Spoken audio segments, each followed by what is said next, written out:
pilgrimsvandra blir väldigt mycket av ett mellanrum och en vila.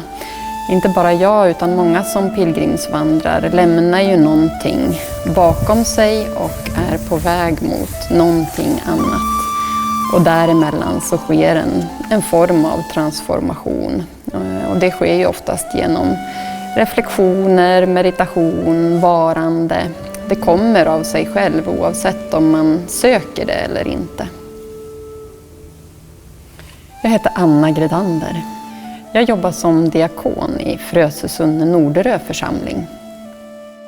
Arbetet som diakon, det är ett socialt arbete skulle man kunna säga. Lite av en kuratorsfunktion.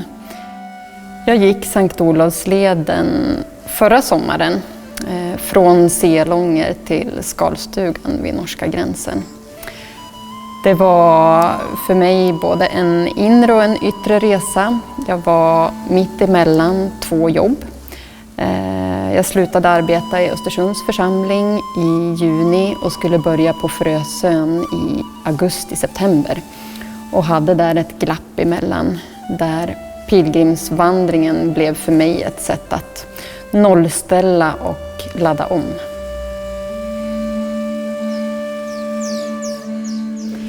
Ja, men nu är vi då inne i Frösö kyrka och hit har många pilgrimer kommit in genom dörren. Här har de vallfärdat in.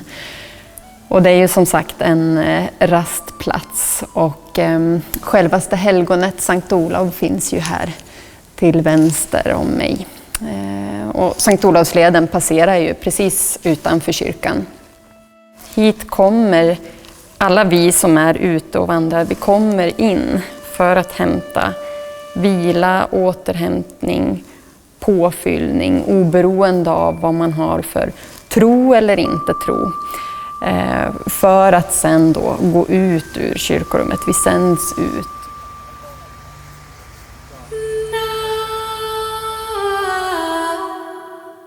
För den som inte tror på den traditionella guden eller gudsbilden så har man kanske en relation till skaparkraften som vi ser och som hela naturen och leden är ett vittne om.